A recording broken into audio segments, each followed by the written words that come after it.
Good morning, colleagues, and welcome to the final episode for 2025, Transforming Guyana.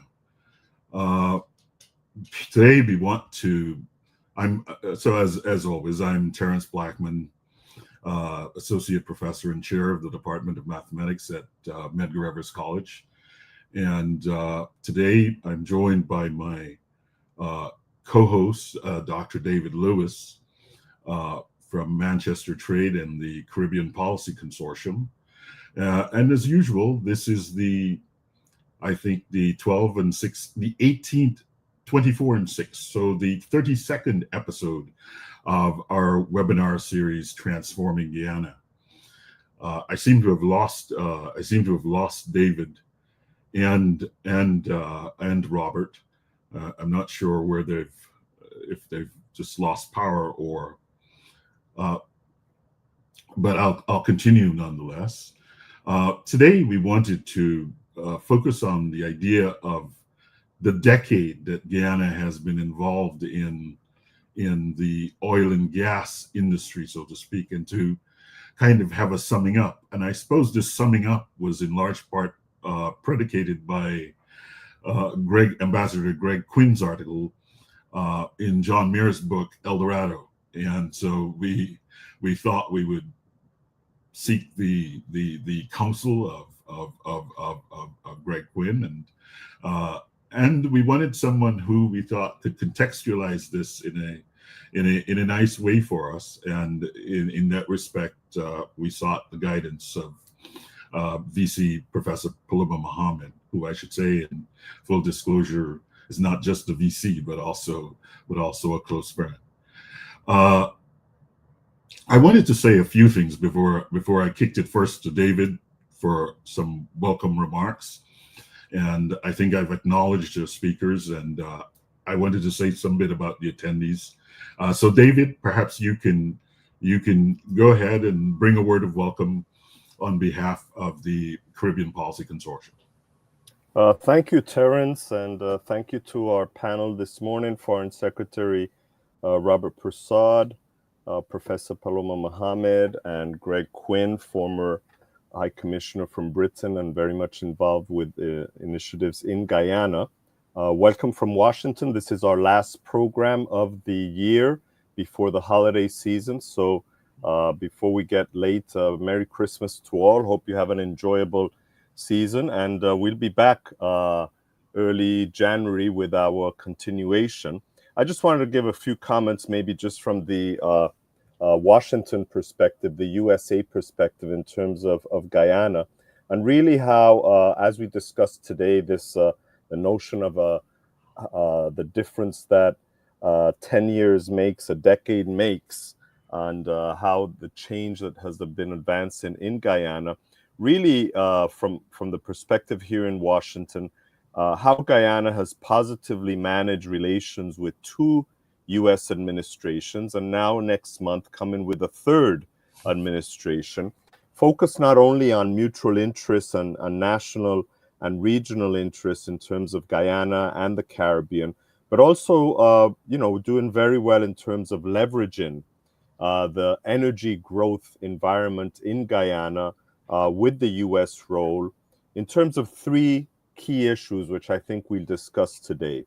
Economic development writ large, and the importance of the impact of oil and energy growth on economic development overall for the population of Guyana. The governance and democracy situation, which of course in 2025 is critical because of the forthcoming elections. And then overall political stability, not only in the country, but regionally and geopolitically, given the neighborhood that Guyana is in, and the importance of the Caribbean as a key partner in terms of U.S. regional politics and foreign policy.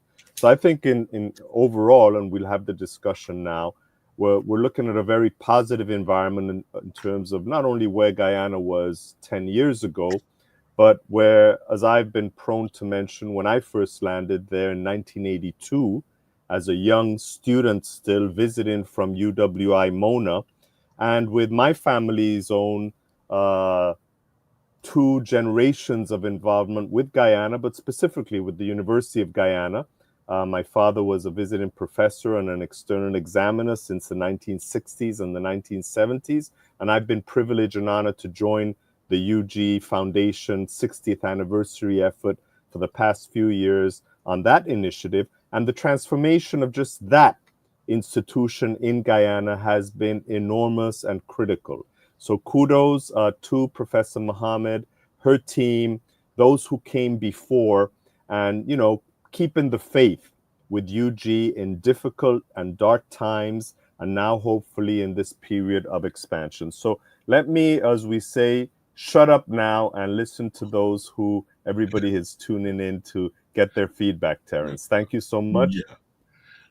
Yeah. Thank you, David. So in terms of acknowledgement, I just wanted to do two things. I wanted to, you know, one of the beautiful things about the internet is that it tracks where people show up from on these programs, and so I wanted to say, give a sense of, so I you know, being a math person, I had to figure out the percentages and thought what was high, what was moderate, what was, and so I wanted to say kind of, you know, really happy holidays to the people in Georgetown, Guyana. Near it, so I've ranked them in the order of engagement with the GBJ program. High engagement: Georgetown, New York City, Washington, London, and Atlanta. No surprise, because this is, you know, the concentration of the Guyanese diaspora and, you know, the folks in Georgetown. Moderate engagement, and hopefully today, after your appearance, great, we will move you from the moderate region to the high engagement region. Aberdeen, Toronto in Canada, Greater Houston, Dallas, Fort Worth, and I was surprised, Seattle. I'm not sure how many Guyanese are in Seattle, but or folks who have interest in Guyana, but we welcome you to the program. And then sort of not as high engagement, but certainly there. I know that there are Guyanese in Mississauga, Canada, so this I'm not surprised. Boa Vista, Brazil, also certainly not surprised. Miami, definitely not surprised, and sort of the Cape Coral metropolitan area. So I wanted to, you know, give everyone a sense of, you know, what to welcome everyone to the conversation, and to give you all a sense of where we are. I also wanted to say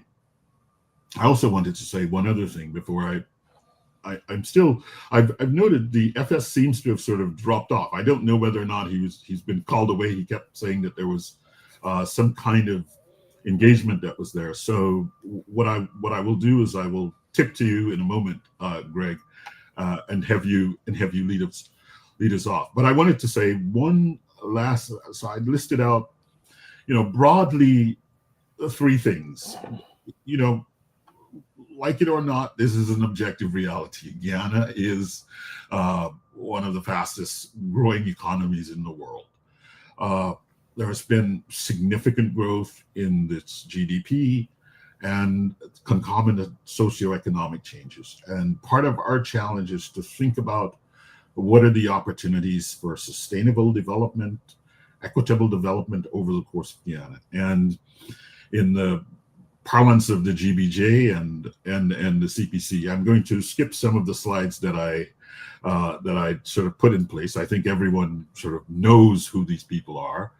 And I just wanted to get to my last slide in this before I pick to you, because I think this is also important.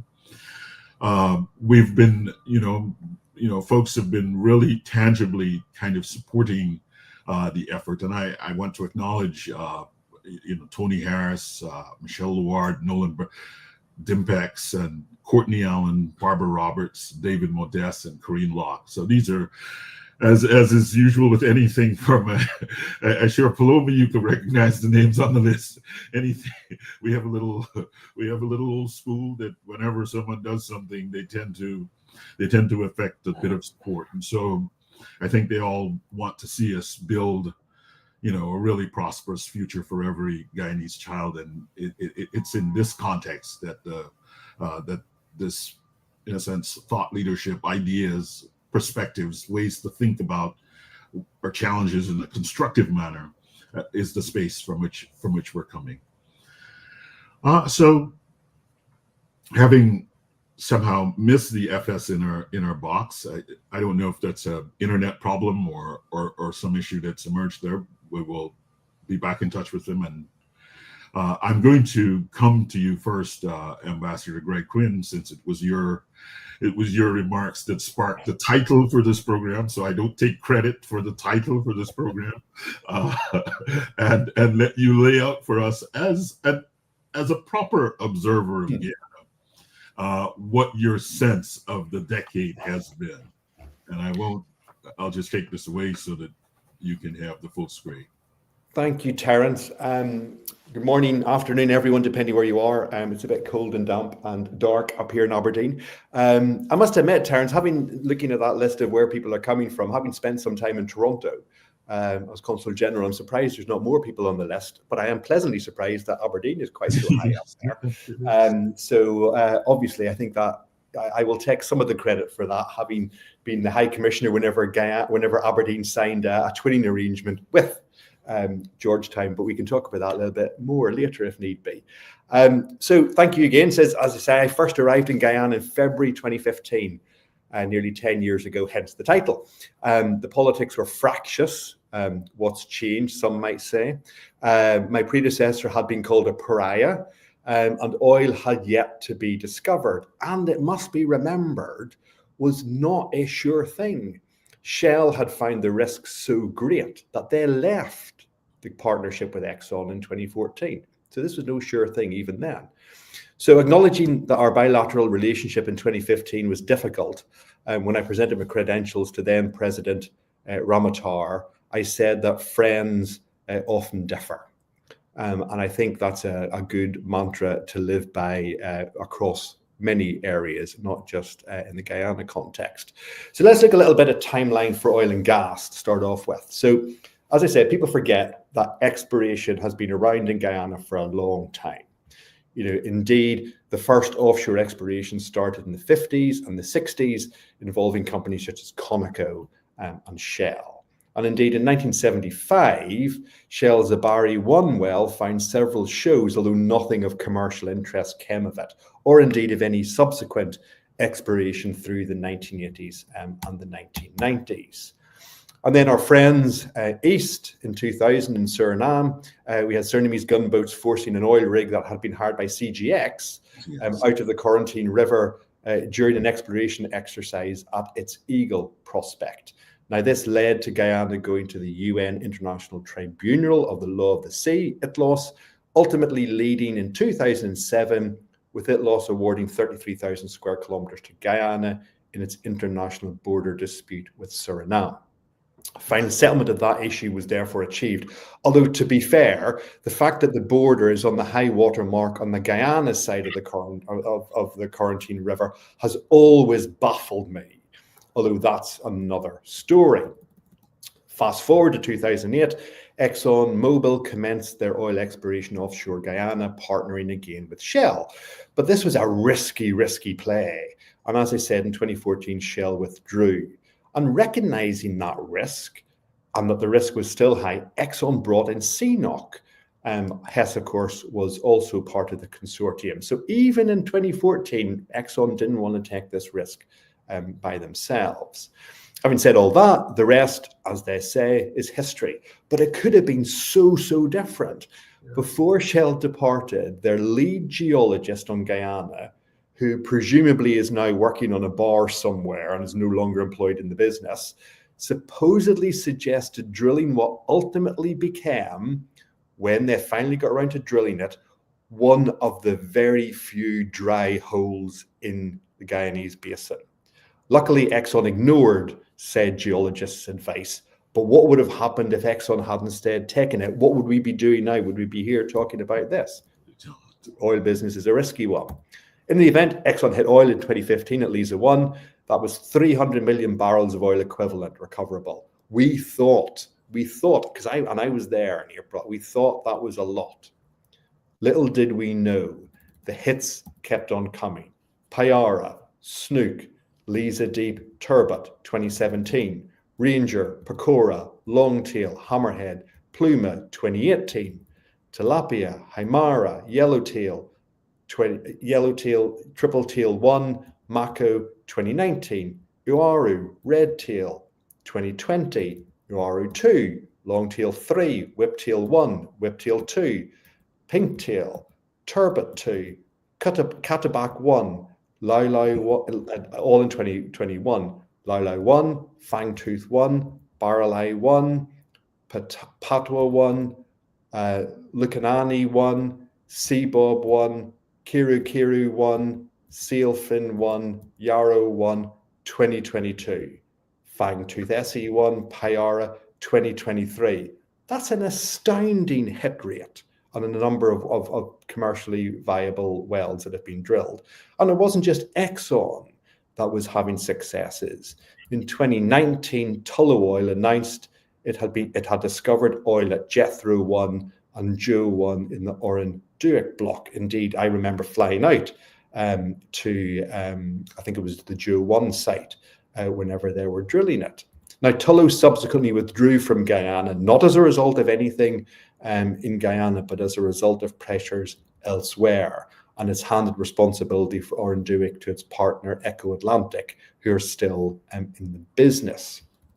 In short, it was and is harder to miss oil in Guyana than it was to find it. And the Guyana Basin is the gift that keeps on giving. This is not normal, folks. This hit rate is not normal. Exxon is also progressing with plans on gas to energy in cooperation with the government of Guyana. And ultimately, Exxon expects to have 8 floating production, storage, and offloading vessels in the Stabroek field, possibly even more. Now, 9 years after first discovery, Guyana is producing, about 640, 650 barrels of oil per day, with confirmed reserves of over 11 billion barrels of oil equivalent, although I think many of us expect that number to go up.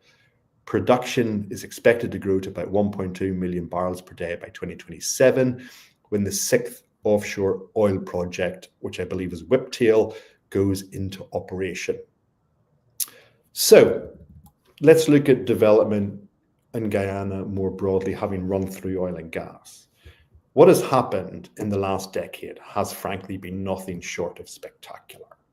What was the second poorest country in the region after Haiti has now become the country with the fastest growth rates in the world, all driven by these unprecedented oil and gas discoveries. To be frank, in 2015, Guyana was stagnating. Economic, and I know people will argue with me over that, but that's where I sit. Economic growth was sluggish, standards of living were poor, opportunities were even less. About 80% of those with tertiary degrees left the country and never came back. More Guyanese citizens were living in the US and Canada than in Guyana. The world in 2024 is somewhat different.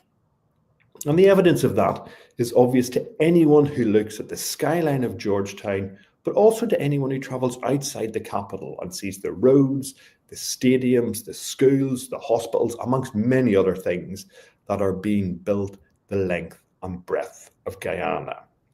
And then we have the explosion, as an example of this, the explosion in the number of cars on the roads in Guyana.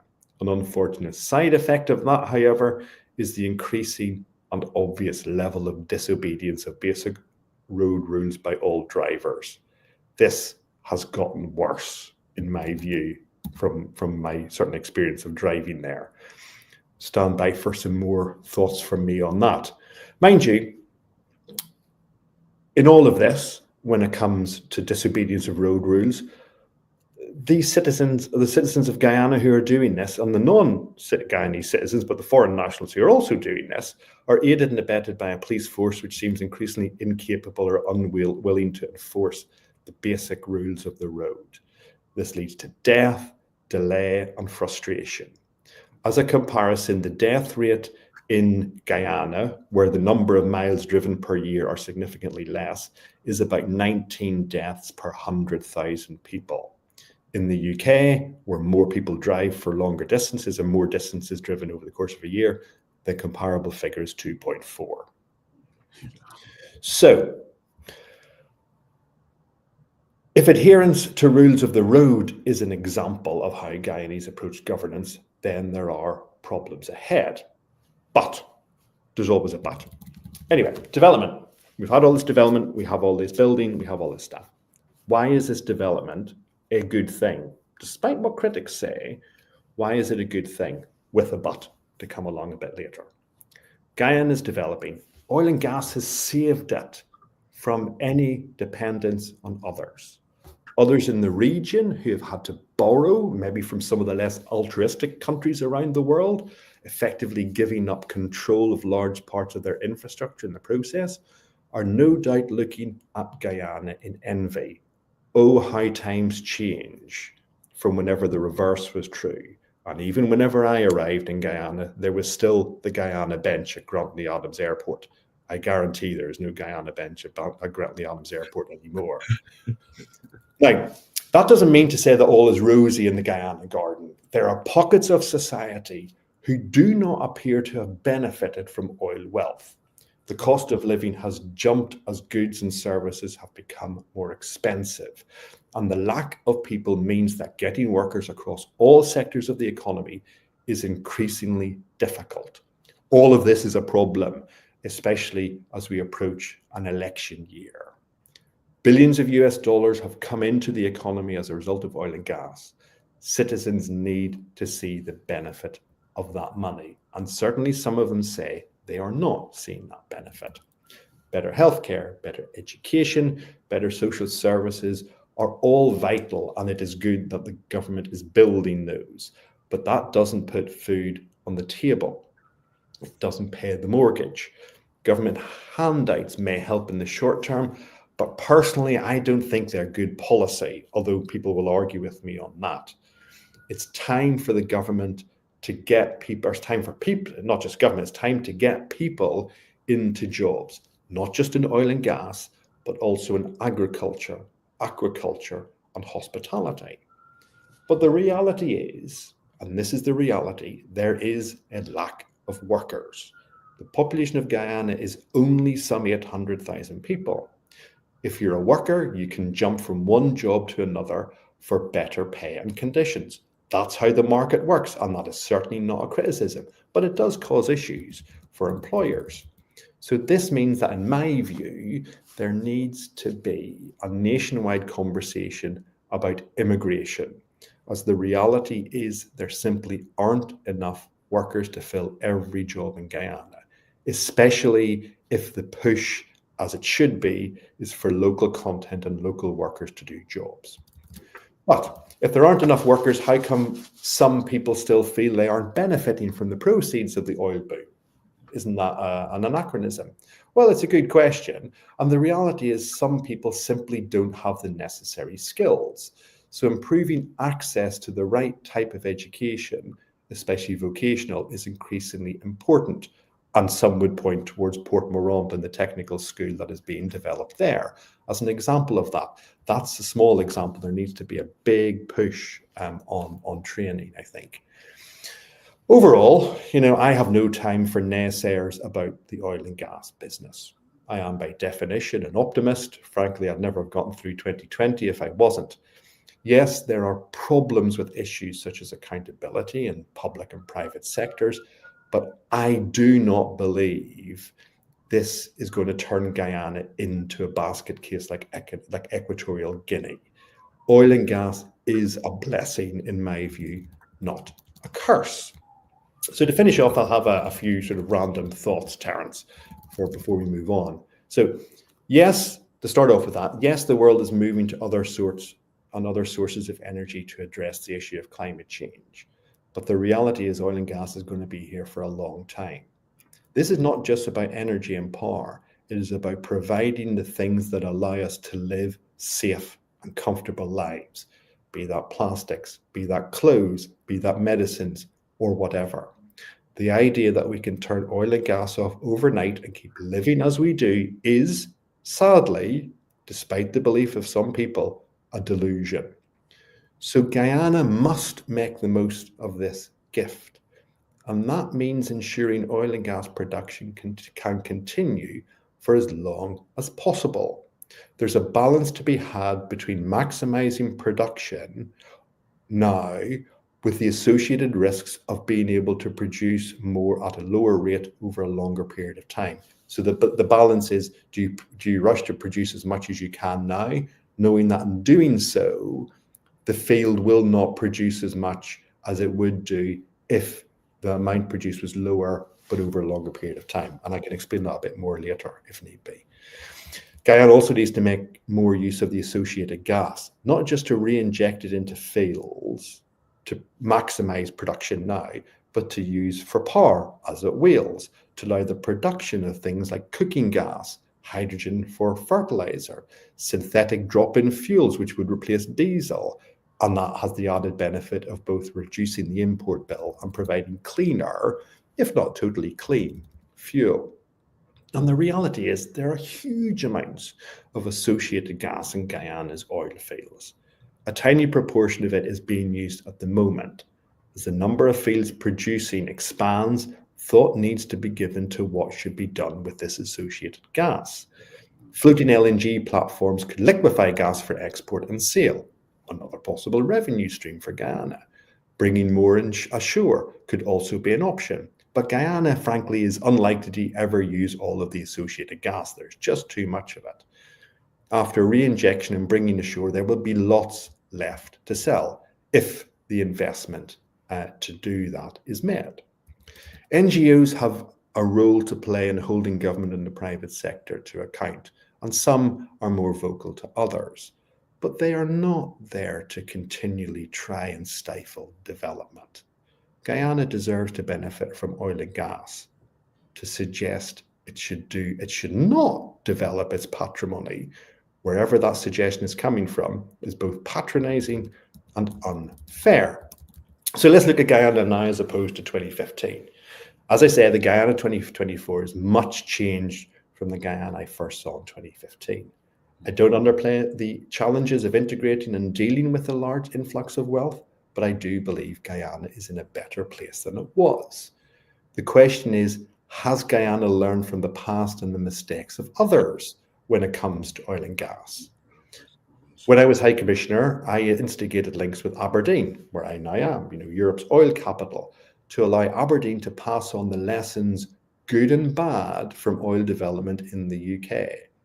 Those links need to continue, and no need for Guyana to repeat the mistakes of others. We made lots of mistakes here in Aberdeen in the UK. I don't want to see Guyana doing the same ones. Personally, I also wonder whether Guyana should be putting more of its oil away in the Natural Resources Fund, as opposed to spending most of it, as it now is. Now, having said that, I understand the need to spend to build things, but that can only be a short-term approach. And over the next few years, I would like to hope Guyana will put more money away for a rainy day.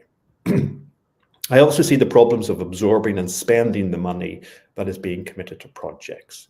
Sometimes projects go to contractors who are not qualified or who produce shoddy work. That's probably a product of the fact that the government is trying to do too much. Maybe it would be better to slow things down a little bit and allow things to be done properly. And maybe, and this isn't a personal criticism of people, Guyanese need to be a little bit more positive and hopeful for the future. They are in a position many countries, including my own, would love to be in, with a natural resource that, if developed properly, will be truly transformational. On that, a non-Guyanese friend once asked me why the Brits always moaned and complained about things when, compared to his own country, we had a working health service, we had good schools, we had good infrastructure, all things which people in his own home country dreamed of. He wondered where this pessimistic British view of their lot came from. I told him we just like to moan. I see similar traits developing in Guyana, where some focus on the negative. That's wrong in my approach. But maybe Guyana and the United Kingdom aren't that different after all, Terence. Thank you very much. Thank you. Maybe it is true. Maybe we just like to moan, but I think it's a really important point that you make. That is also one of the drivers in terms of our program. Really, just trying to get folks to understand that Guyanese have been extremely fortunate in spite of all of the challenges. This is unprecedented. It is not something that happens every day. It's like, winning the lotto multiple times in a very short period of time. And so I suppose that's my math background as, what's the probability of the event? And the probability of the event is it's exceedingly small. And so I think that the good fortune that sort of accrued to us in this context, I think we need to develop a kind of perhaps skepticism, yes, but I think there has to be a role there.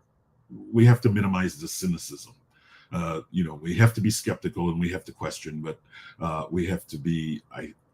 And again, I know it's hard for me to say this from a distance, but I do think we're sort of moaning a bit too much, and we have to be a bit less cynical about all of the things that.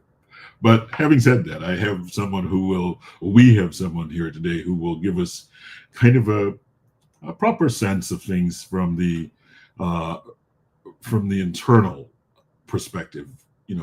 Professor Paloma has been a key figure in the discussion on Guyana's transformation over the last decade. I note that she is perhaps the first and still perhaps only the female VC in the sort of regional institutions. And she has been instrumental in the institution's own remarkable progress, which has been highlighted as a critical part of Guyana's overall development. And, her leadership and commitment to the University of Guyana during both the difficult and the prosperous times should be commended. And I want to invite her to sort of reflect on, the role, in particular, the sort of important role of higher education in Guyana's trajectory. But I will let you frame the discussion in any way that you think as appropriate. So, VC Mohammed, the floor is yours. Good morning, everyone. Can you hear me well? Yes, we can hear you fine. Yes, I'm apologizing. Power is fluctuating in my office. I'm working from another space. And so sometimes you're sticking on the screen, so I'm worrying if it's happening with me as well. So good morning, everyone. And sorry that the Foreign Secretary who was here before might be probably having the same kinds of problems that we are having with some power here. But really and truly, this has been excellent, a most remarkable and privileged journey for me. I want to frame my remarks in two kinds of contexts. One, the personal context, and the other one, the institutional. And the reason why I want to start with the personal context is because before I became VC, when I did my professorial lecture, I became full professor in 2017. I did my professorial lecture on what I thought could be some of the effects of what was very, very new to the country on the country's trajectory. And since then, from the behavioral side, from the social science side, and I had been making those comments from what I consider to be a privileged position. The reason why I'll say this is because I was on sabbatical in 2014, from 2014 to 2016, when the first oil was announced. And I was embedded, so to speak, from very early in what was then the Ministry of Environmental, it wasn't Natural Resources, it was Ministry of the Environment. And so I'm very, very kind of advising on how to separate the environmental issues from the oil and gas issues, which were at the time thought to be, in conflict.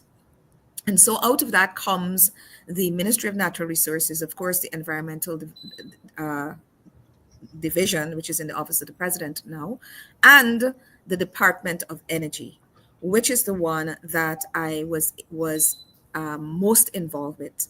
as a university professor, helping to advise on certain types of matters to do with communications, managing expectations, and so on.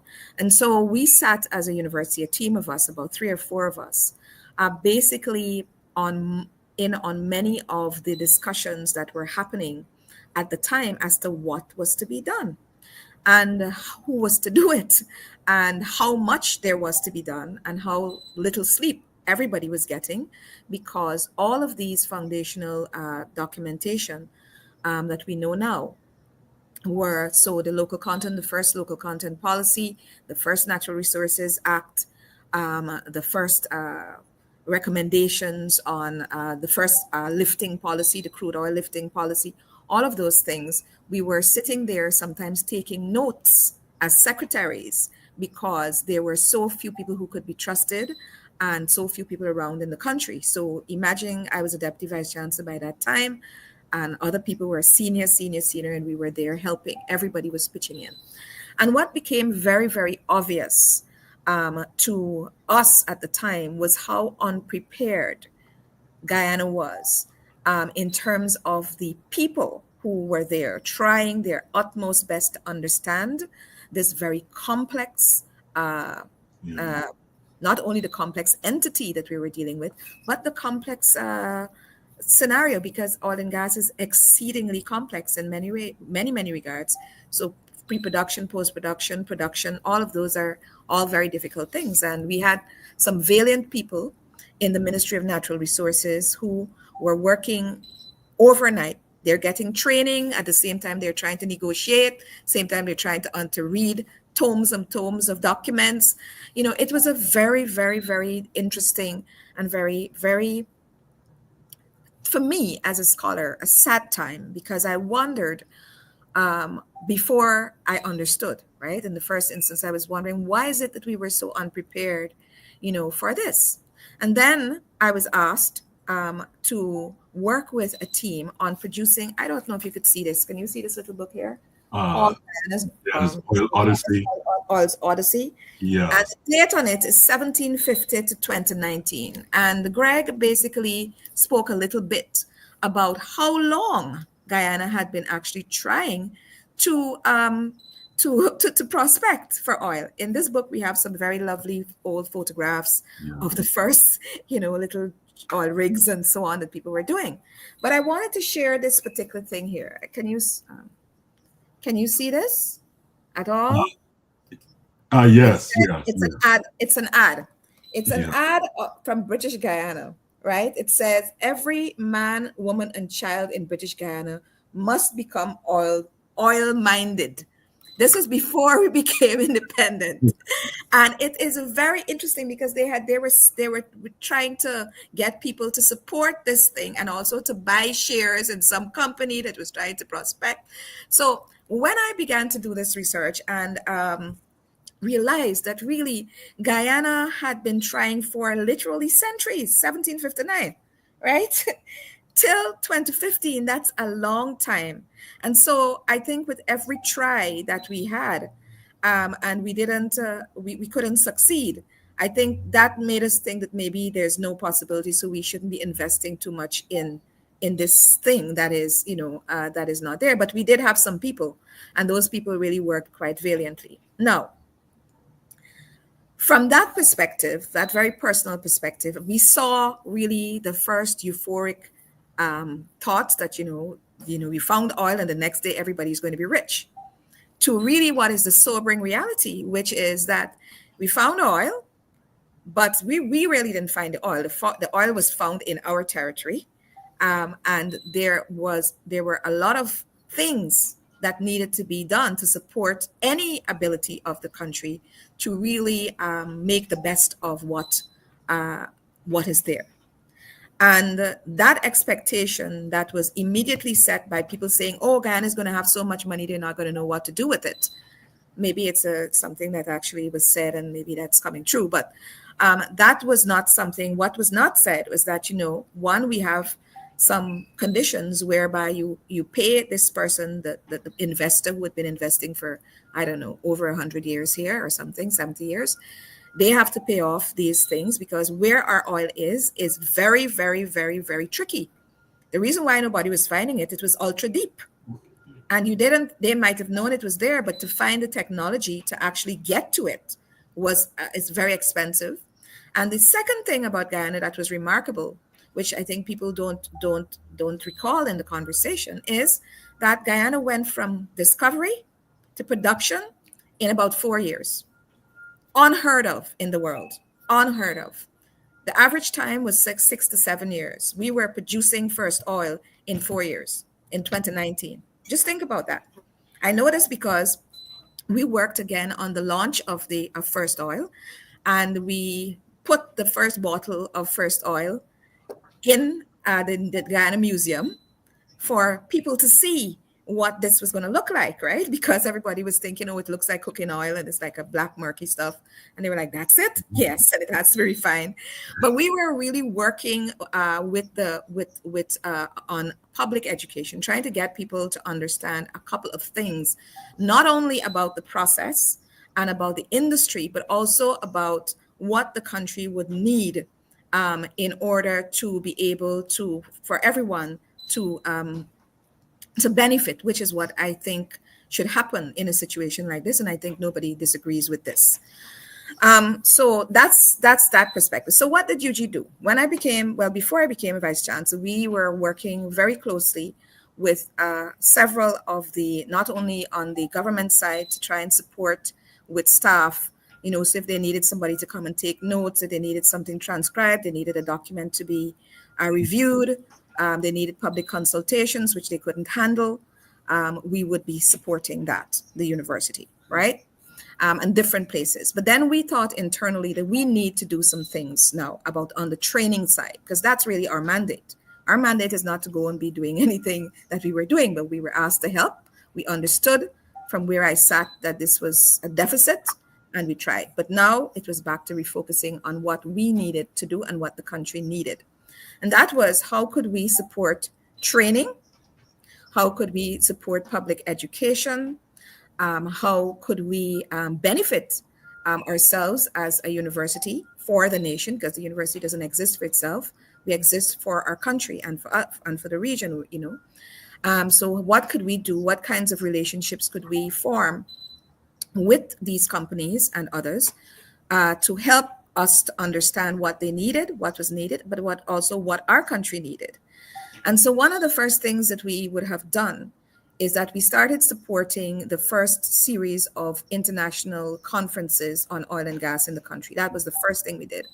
And one of the very strategic things that we did, and Guyana has been excellent at this, it's not come into this conversation yet, is really managing that tension between this exploitation of oil and gas, which is usually framed as anti-environmentalist, and being a green country, being the country that's a global leader in environment, in carbon credits and all these things. How did you manage that?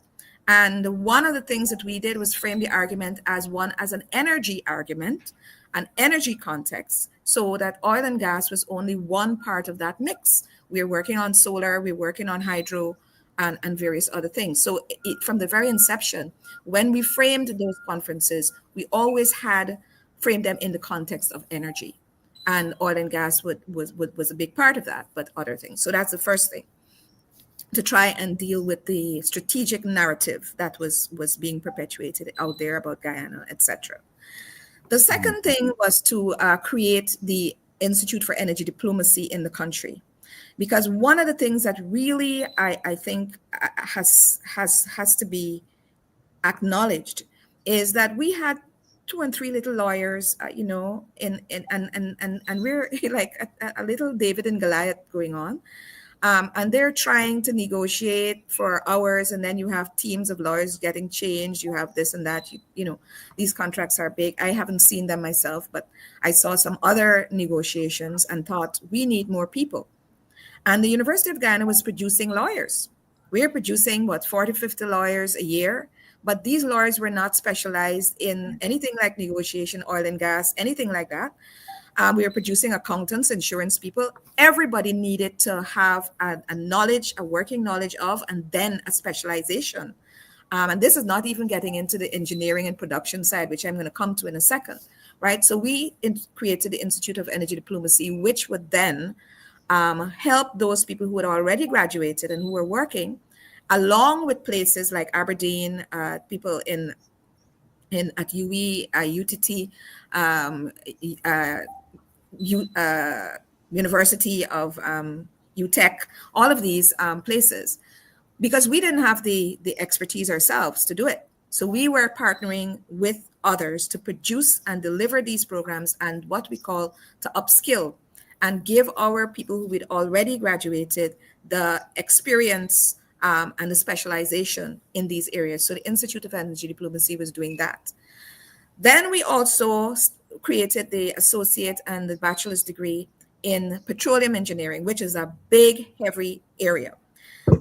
That was done. We've now produced our third graduating class, and this we did, of course, with University of Trinidad and Tobago and with the University of Trinidad of the West Indies.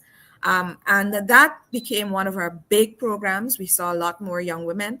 Since 2015, our applicants to our Faculty of Engineering and Technology have quadrupled. And the number of students that we are graduating there has doubled. And you might want to ask, why do we have such a high number of people who are applying, who are good graduates, and we're only able to take in double?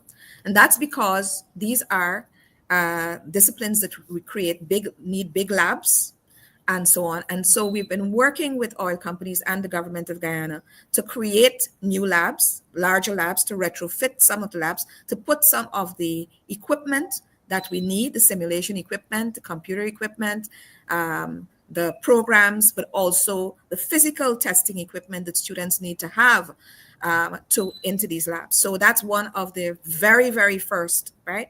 And then we created about 30 other programs across the university.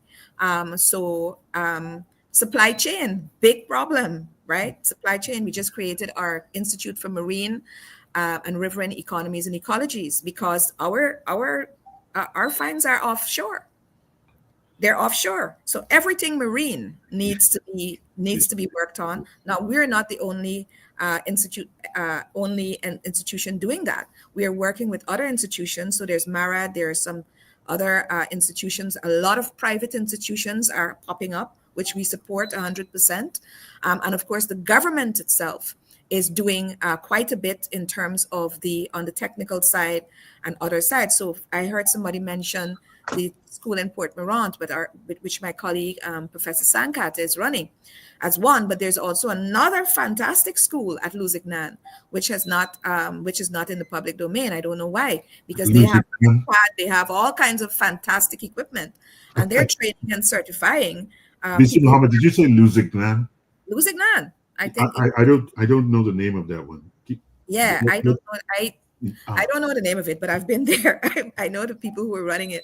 And I went there about a year ago. They came and took me because they wanted us to work together with UG. And they have helipad, they have this. You should see what they've done there. So there are people who are racing to catch up with this need, right, for training and for people to be certified in various things. So some people are certifying people to go and, swim on boats. It's a huge thing. With regard to the University of Guyana as well, we have, and I have to say this because I'm just so chuffed at this. Apart from these particular things that I have indicated, the oil and gas companies that we have been working with have been really supporting gaps in funding that the university had for other things. So they have, for instance, one of the foundations, I guess I can't say the name because I'm going to be accused of proselytizing and advertising for them. But the big operator in the country, their foundation made a very significant and huge, more than one, but I think it is the most significant gift to the university that we've had in a long time, certainly in my knowledge. And I've been there for 17 years now, right? And that is that they funded the terminal degrees of over 40 persons inside the university. These were people who were teaching in the university, some for years, some are young ones. And this was across the university. It wasn't one discipline. So we now were able to double the number of people in the university who had terminal degrees. And that then led to what? Us being able to create graduate programs, to do more research. They also funded several labs for us. And one of those labs, if you were reading the papers recently, you will see that for the first time in its history, Guyana was able to process some samples from the biodiversity study that was done in country, and to be able to identify with, of course, universities, 2 other universities at Chicago Field Museum, CI, and others, because we work very closely with our collaborators in the country and out of the country. But UG, those tests were done at UG in that lab for the first time, right? And we were able to identify our scholars in the Faculty of Natural Sciences and the Center for Biodiversity, 23 new species known to mankind that came out of our own country, right? Now that's huge. Now, the other thing that we jokingly say about some of our labs that we have our capacities that we can do paternity tests now, but that's that might be a little Probably don't want to do too many paternity. no, but we can do those. So it allows our scholars now to do things in a practical way, to control material, to really own the patrimony of the country, not only in terms of oil and gas, but for everything else, right? So for us, the other big thing is infrastructure. Infrastructure is huge across the country, and Greg was talking about how difficult it is to get good talent in Guyana, or enough, really, not good talent, but enough to fulfill all of these projects that are happening across the country. I mean, you come to Guyana now, this country looks absolutely, very, very different. And very, very fast. Now, of course, as a mathematician, you understand that, there's a learning curve. The rapid rate is you always have some kinds of other things happening there. And we are dealing with those as well. But UG has been adding 1,000 students a year since 2019 to its intake. That is one of the ways in which we're trying to respond, by expanding our intake in certain areas that we can do it right now. And we have been graduating quite a number of others, quite large numbers. So this year we graduated 3,500 people. But in a country that needs about 10,000, right? And when you put all the smaller universities in country together at the moment, they're doing less. They're doing about 1,900 or something. So we are still needing to attract other talent, and to ensure that those, as somebody was saying earlier, those who have not had an opportunity to come in, everybody is not going to need a university education. We totally support TVET. We totally support the technical education and vocational education, because you need those people as well. And that's where a lot of the deficit seems to be organizing. But there's also not only a training issue, there's an attitudinal issue. There is a professionalization issue, because a lot of people who come to us for people say that they get people from elsewhere, but people don't want to show up on time, or if they get away from the ship and try to come and see if their wife is cheating on them or their husband or something. The cultural thing, people don't want to move, right? They don't want to be away from home to go and do some of this work. And the work is, important to do in other areas if you want, total global development. So there are all of those things that we have to work on. The last thing I want to say, because I think I've taken up a lot of time with what I've said. The last thing I want to say is that we've been also working very closely with the Ministry of Labor and the diaspora unit in the Ministry of Foreign Affairs to help with their job fairs, not only in country, but outside of the country, and to try and work with diaspora who have our own diaspora, because I always say UG has its own diaspora, right? We have 60,000 people, all over the world. And these will be the ones who are naturally in good positions. They're educated. I know they have bigger networks and so on. So it's a very important resource that UG has. And so we've been working to try and advertise for people who are looking for people for jobs. We have our job fairs that we do. We have occasional pop-ups on campus, people looking for students and staff. And one of the big effects that's happening is that in the past, we used to have to beg people to take UG students on internships and practicum. And now they're hiring whole classes, right? They're hiring whole classes of students. And so before those students graduate, we're now up to our second year, because some companies come and take the whole class, half the class, or whatever. Because you're not only speaking about the producer, right? You're not talking about Exxon. They have this whole line, about 30 something others, who are doing very specialized things for them in the production line, right? And all of those people are looking for staff. Part of it is because of this local content quota that we are dealing with, right? That we worked on as well. But also part of it is that it is cheaper to be able to transition to locals over a period of time. And of course, it helps to kind of ground and cement the relationships and so on in a country that already is having these kinds of discussions over, what is enough and what is not, etc. Right? And I don't think that those discussions are necessarily bad. From coming from an academic perspective, we always have to question things, but I think we need to question those things in an informed way. And the issue I think that we're having is a lot of opinionated discussion is taking place in the public domain, and that might be dangerous because it is sometimes outside of proper context and proper information. And if there's anything I think we need to do more of is to make sure that there's a balance somewhere along the line where we could do that. But I'm going to stop here. There's so much more I could say, but I think I kind of touched on those particular things that might have picked up on what David would have said and what Greg would have said, and you, Amiga Terrence, would have said. Thank you. I just wanted to ask you one question before you close. What's the current enrollment at UG? 11,500. So 11,500. Yeah. In 2019, it was 6,700. So like I said, we've been aiming at doing 1,000 extra per year until 2040. So we wanted to get up to doing 30,000 students because we were projecting how many households there might be in the country.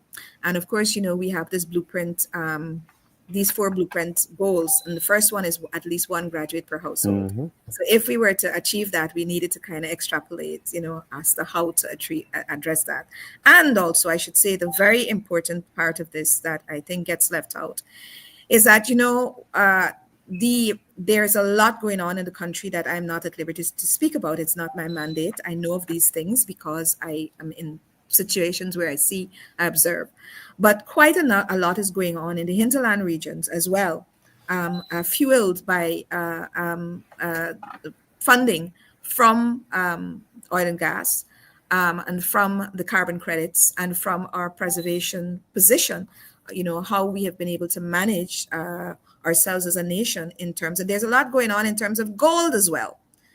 I think gold is bringing more money, will bring in more money than oil and gas. And this is completely out of the discussion because everybody's focusing on this.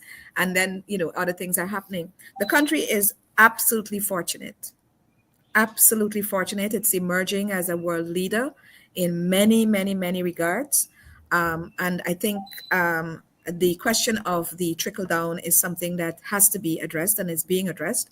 We have been asked to comment privately on how this could be addressed, and our economists are also looking at advising as well. Free education at the university. I cannot close without speaking about this because when I was at university in 1992, my first degree was free. My whole university at Queen's College, and when you and I were colleagues in class at QC, Amiga, that was free. I would have never been where I am today, I don't think, if we didn't have that support, because my family, my mom, who was a single parent, couldn't do it, right? And so this re-emergence of free education that is going to be funded by this primarily by what is here. I think that is huge for people, and that in itself, if it's done well, it has to be quality, it has to be done well. But if it is quality and it's done well, and the university is committed to doing it well, we've been doing it well without money, and if we get money, we'll be doing it better, right? Yeah. But this is very, very huge, because then we can touch the lives of so many people. And we know that if you have a university education, the trajectory and the prognosis for you and your family and for people in your community who you become a model for it's 10 times greater than if you didn't. And so this is a very important, I think probably one of the most important impacts of this moment for the university. And I don't know how I omitted to say it. Thank you. Oh, thank you. There are a couple of questions which I wanted to raise with you, but first, perhaps I wanted to ask David to come in and kind of give his sort of thoughts. So, David, I'm giving you the role of discussant. You get to get. Thank you, VC, and thank you, Greg. I sort of jotted down as I was listening and going through our 3 years of discussion.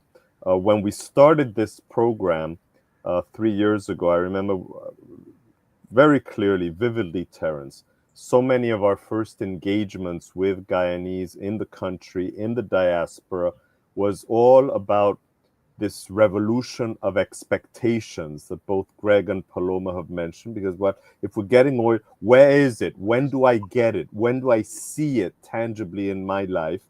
And I coined the phrase work in progress. This is something that's work in progress. It's going to take time.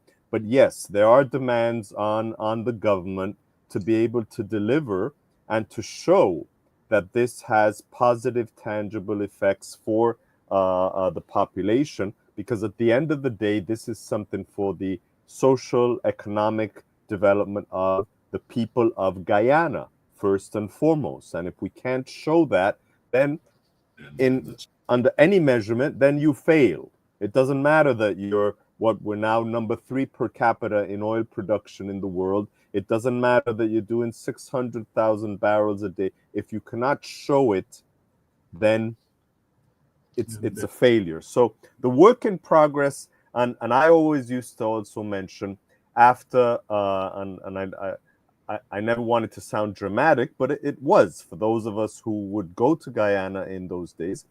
Work in progress after decades in darkness, after independence. And I don't mean compared to the world, but, compared to the countries in the Caribbean. And you would land in Guyana and work and live in Guyana, and it was like a twilight zone. And there was no reason for it, because when you were outside of Guyana, and I was privileged, my parents were in university at the University of Puerto Rico. Some of the best economists, engineers that came there to teach, guess where they were from? Guyana. So I used to think, something doesn't match here.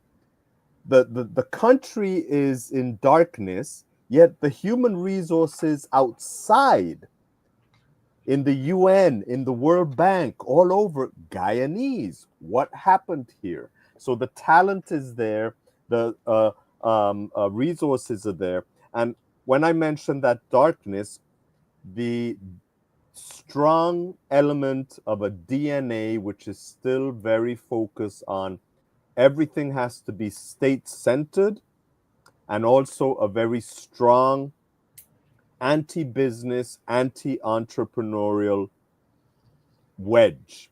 And that is still there today, despite everything that we're seeing.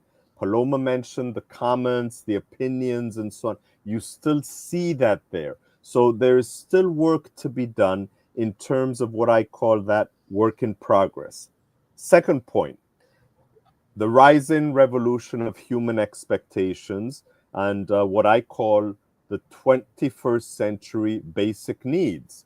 Well, it's not anymore water and shelter. It's now 24/7 electricity, 24/7 internet, infrastructure, roads, buildings, health, education, and of course, the social stability and the good governance that has to underpin all that, because we've seen too many cases across history and all over the world that you just throw money at it and you're going to fix it. And guess what?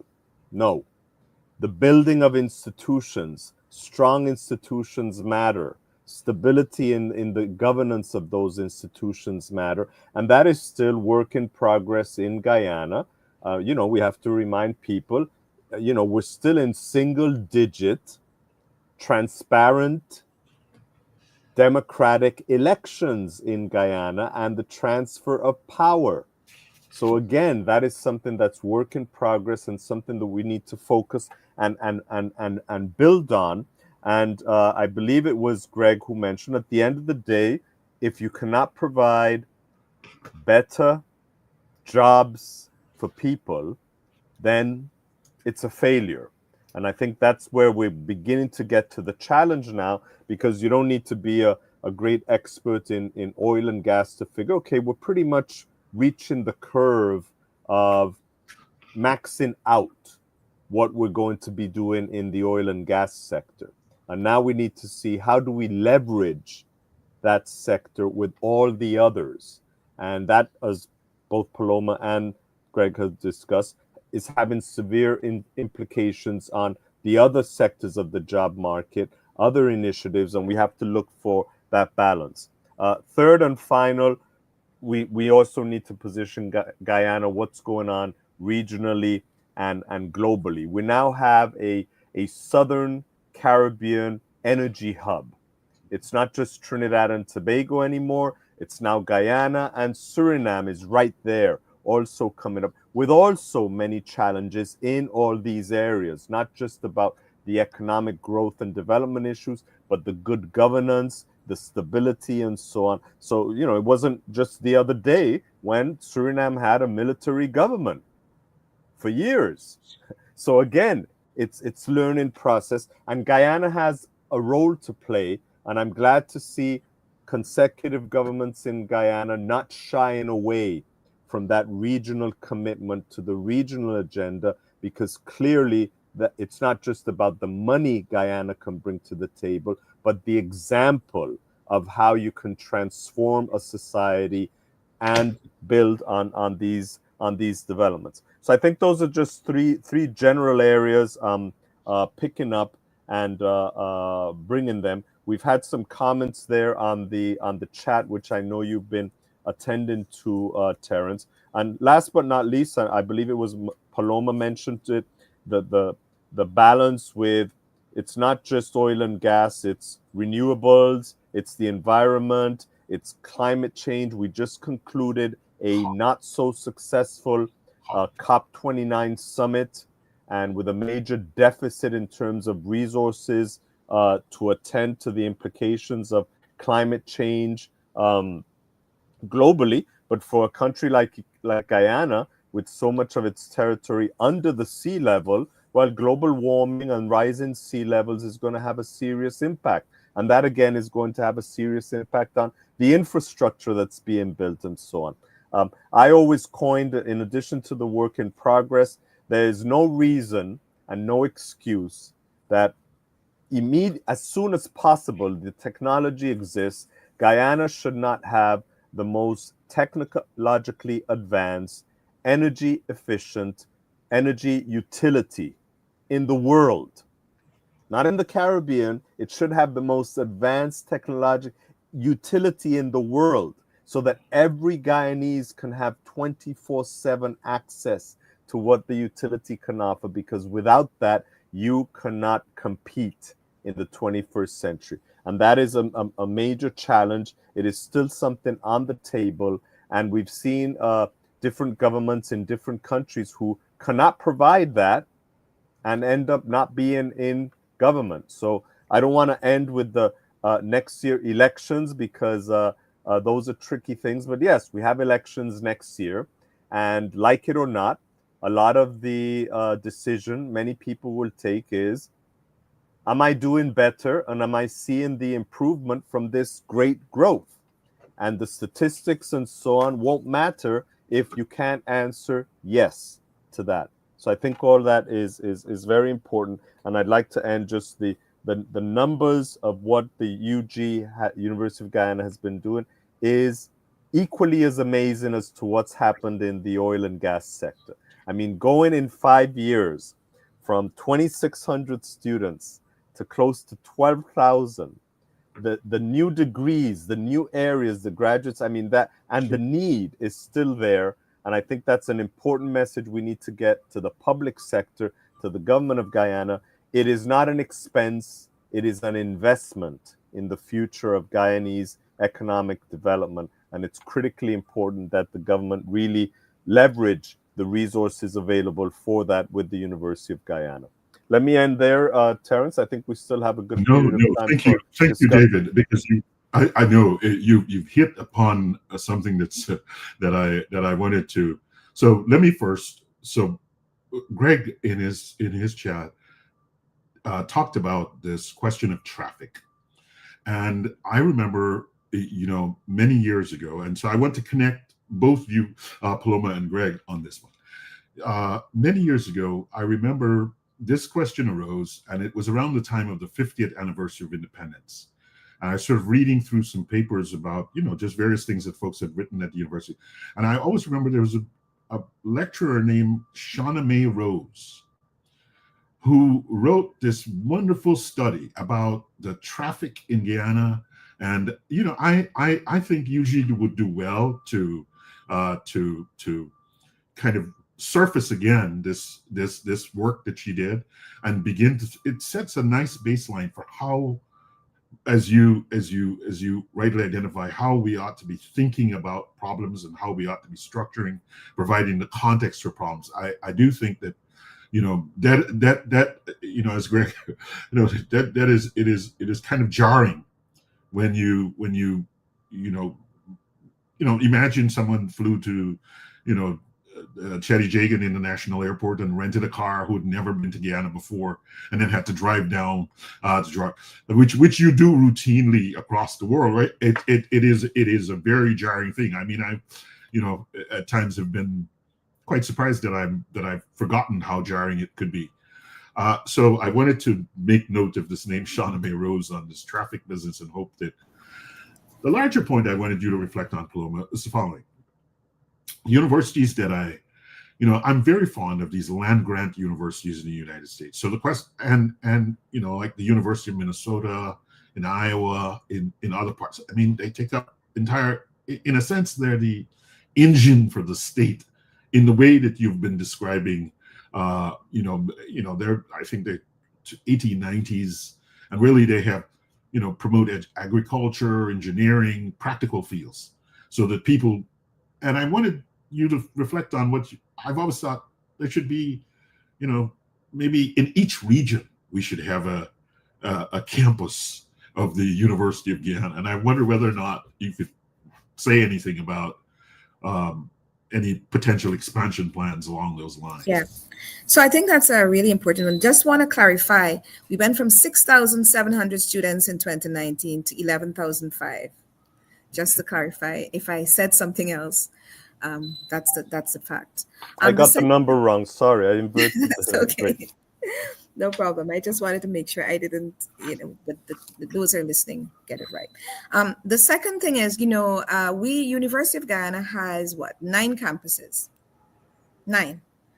And the big one at Turkine is the one that everybody knows. But we have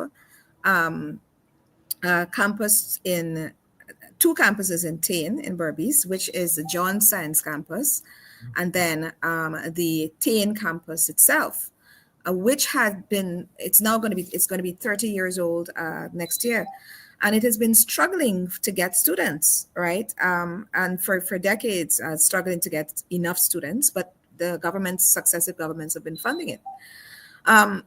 So that's one. I'm going to get back to the Tain issue just now, because I kind of, like, I'm a scientist, right? So I when I see a problem, I'm like why?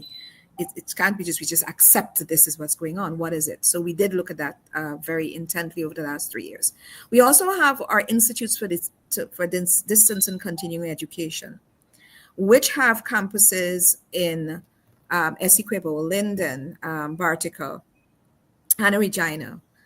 They're opening up in Lethem, and we just, of course, turned the sod for our forest campus, the Macautor campus, which is in Aishalton, 10 minutes from the Brazilian border, right? Which I think it's a game changer, not only in higher education around the world, but also for Guyana, because this is going to serve 21 indigenous communities, as well as people coming over from close to the border in Brazil. So that's really something important. Yes, Yeah, you're going to say something? just a short interjection. I mean, I really think that is an important. That was a question I had prepared for you later, around to what extent are we engaging indigenous communities? When I look at the data from the schools in the indigenous areas, just looking in on the math data, it's very poor. Yeah. And, I do think so. I'm really happy to hear that that the university's expanding in that direction. Yeah, they came and asked us and said, look, we have 600 students a year graduating from our high schools. We need to have something happening, and we've been working with them over time, and getting to this place. But the original idea of having a campus in each region is not something that is far-fetched. It's just that it costs money to do it. And the way in which UG was doing it was, our institutes for distance and continuing education are the ones that are pre-university. So they're like the second chance organization. They graduate about 1,000 students a year, also in addition to our UG students, the proper ones. So they offer everything from things like palliative care of the elderly, care, so you can go open your little school, to things like plumbing, welding, and also pre-university degrees as well. So they have a footprint across the country. One of the things that I would have done when I came in as vice chancellor, because I thought they were our best kept secret, because everybody was kind of treating them as if they were, kind of off on the side, and you don't want to acknowledge them because whatever. But they have this massive footprint across the country. And for us now, since COVID, what we're doing is that we're using their campuses as well to deliver, especially things for online students and so on. Some of the things in university proper that we had never been able to do in the past. But really and truly, I think because of something very important that Greg would have said earlier, the whole country, I'm not going to call a number, but let's just say it's less than 1 million people, because it depends on who you're talking to. The numbers are all over, and I don't have evidence, but we know that it's below 1 million people in country. And we know that we have a very young population, and about 60% of that population is below the age of 29, right? So if you're going to put a campus in every single region, a huge country like this, you have to know where those students are going to come from. And so the idea is not necessarily to put a campus everywhere, but I go back to the university's blueprint process, where we said 1 graduate per household. And that 1 graduate per household, we are now figuring out how to deliver that. So it could be delivered through IDC, it could be delivered through our satellite campuses, it could be delivered through our School for Executive Education. It could be delivered through short programs and courses that we do in communities that are very specific to what they have. So for instance, in Aishalton, where our Macautor campus is going to be located, they have some very fascinating things. They have amethyst mines, right? Yeah. And jewelry, all the various things you could do with amethyst, all the various things you could do with the kind of biodiversity that they have. Some of these species that were found the other day are around in some of their areas. So there is a lot that we have to do. We have to be able to rationalize what the community wants with what is needed. And it doesn't necessarily mean it has to be a campus or a big campus, because our Macautor campus is not going to be a big campus. It's going to be mostly online. And we have to redesign all of our programs, how we deliver them, to kind of fit with how the indigenous peoples, their agriculture cycles go, their whole ideas. And if I could say something that makes people laugh all the time, so people would say, well, why did you go all the way in there to do a campus for them?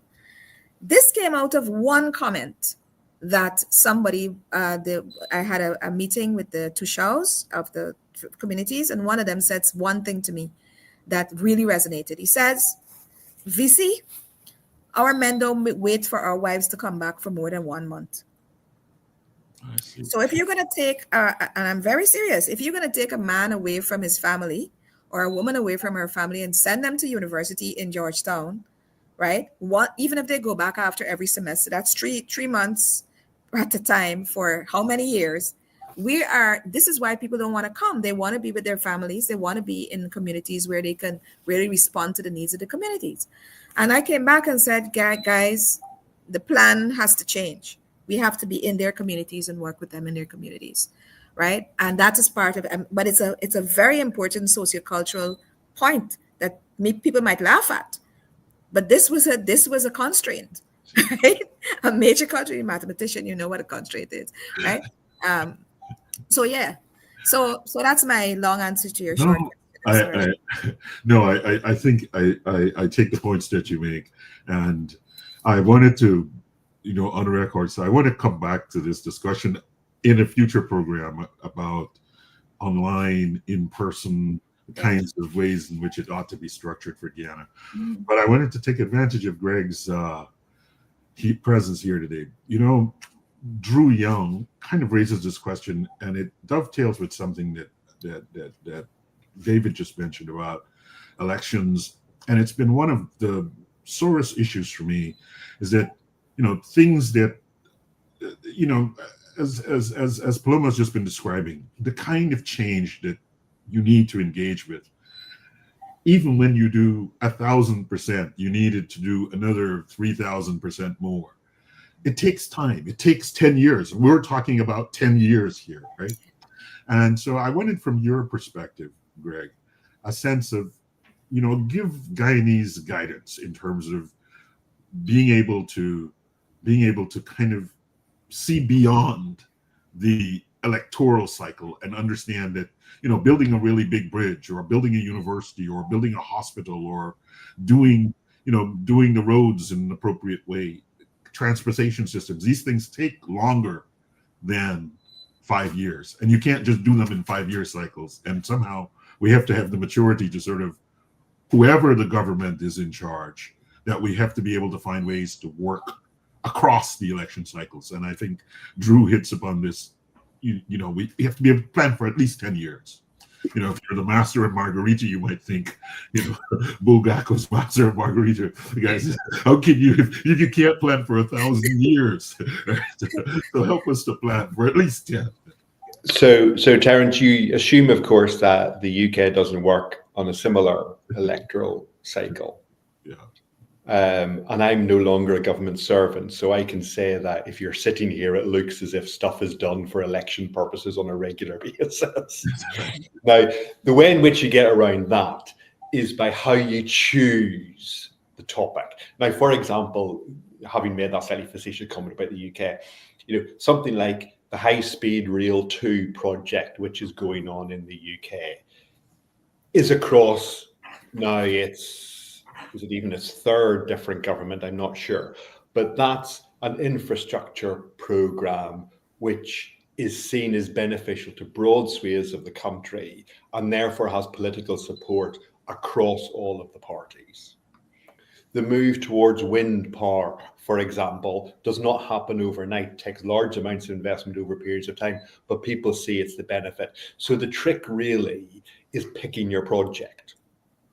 Education of kids should be a no-brainer for anybody. So I think you need to make absolutely clear that the project that you are looking at that needs to be developed over a longer term is not just for my group of people as opposed to your group of people, to put it another way. I want to just quickly, Terence, to answer another question which Drew asked about flaring of gas. Now, when it comes to gas, there's three things you can do. You can either re-inject it back into the field, you can use it or refine it, or you can flare it. Now, frankly, flaring should only be used in an emergency situation. And that's not always the case, not just in Guyana, but across the world. It happens here off Aberdeen as well, and there are fines for inappropriate flaring. So I think the goal very much should be to only have flaring for emergency purposes and for it to be absolutely cleared for emergency purposes. But I think as long as you're producing oil and gas, there is a risk that at certain times you are going to have to flare for safety purposes. Yeah, so it's amazing when the conversations are good. The time it's 55, just 5 minutes before the hour. So so we're going to go in this order. Since you're talking, Greg, you'll go first. So use this kind of framing by Leland to kind of give a kind of Christmas wish to Guyana, and then similarly you, Paloma. And then David will say thank you on behalf of everyone and close us out. Thanks, Larry. So it used to be the Christmas wish would always peace and goodwill to all men and women or whatever. I think, my message here, it goes as what I said, is this is a huge gift to Guyana. It is required for everybody with a responsibility to use this gift properly, and to use it in the knowledge that it is going to be a short-term gift, because eventually it's going to go. So you need to build the infrastructure, the social services, the education, the society now using the funds that have come in, and the other alternative businesses, be that other sorts of manufacturing, be that agriculture, be that whatever. But use this gift to build for the future. And I think, and I've always been, as Paloma and probably Terence and you, David, I've always been a huge cheerleader for Guyana and the opportunity that Guyana has. And as a Brit, I am very jealous of the fact that Guyana has an opportunity that my own country squandered in many ways 50 years ago. So learn from us. Don't do what we did. Take advantage of the oil and gas, develop beyond the industry into the other areas, and build that society where these 1 million or 1.5 or however many people there are have got an education and are world-renowned leaders in whatever field they're choosing to be. Thank you, Paloma. So you get to say whatever, but I know one last question came in for you about the attracting, I would assume. Certainly the attraction of international professors is, but maybe it's attracting. Yeah. Well, the thing about the university is when we have a vacancy, we do put out calls. The problem that we have, and this is really one that's being addressed now by the government, is our salaries are terrible. So even when people want to come and they are interviewed and we offer them the package, they ask us if it's in US dollars, and we have to say no, it's in Guyana dollars. And they really cannot, unless they're retired or they're teaching from overseas. The other thing is, because of the particular way in which the university has kind of suffered in the last couple of decades in terms of its remuneration and conditions for staff, which is changing, but not even on par with the next lowest in the Caribbean, but it's changing, right? We just got an increase yesterday, so it's changing. The staff turnover is very, very, very low. So we tend to have people who have been on staff for 30, 40 years, and therefore the space for new people. Now people are getting to the point of retirement, but when we try to attract people, a lot of them say we can't come full-time, only part-time because of what you're paying. And that is something that's going to have to be addressed, and it's on the table, I have to say, in all fairness, because we will not be able to do some of the things that we really need to do. Certainly the postgraduate programs, the research that's necessary, and everybody is basically working flat out to try and fulfill what we need to do. So, but for those who are interested, you could write to our personnel department. Our vacancies are put on our website. And also we need to caution that universities don't function, like a supermarket. They have long lead times unless there's an emergency. So sometimes it's 6 months to a year before they can actually, they're hiring somebody for a whole year ahead or 2 years ahead, unless there's an emergency. So sometimes it will take time to hear from us, and people do get very, very, despondent, and they feel, that we're not interested. But definitely we will be looking for new people. We have quite a number of people who are retiring, but we have to fix that pay package issue, especially at the level of professors, for sure. Christmas wish, the prosperity that the country has to offer and the gift that the country has been given should be shared by everyone, not only in our country, but in our region. We pray for continued peace for our own country, because we have our neighbors on the side, sometimes acting up. And that is the question, a big question for stability.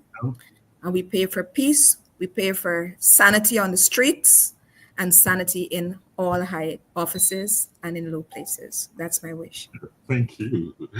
David, you get to say thank you on behalf of the two of us and close us out. Let me just make one last comment. See, you're coming in.